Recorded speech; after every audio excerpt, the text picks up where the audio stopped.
What we were doing here today is we were looking at mountain climbing gear and learning more about like what people at Everest have to deal with.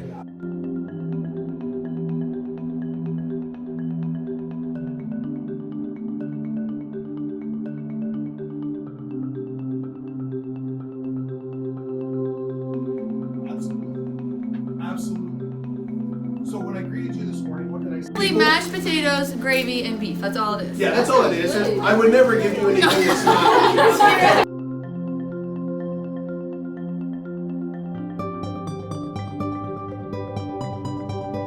I thought it was very interesting because of some of the things that people on Everest use to climb it.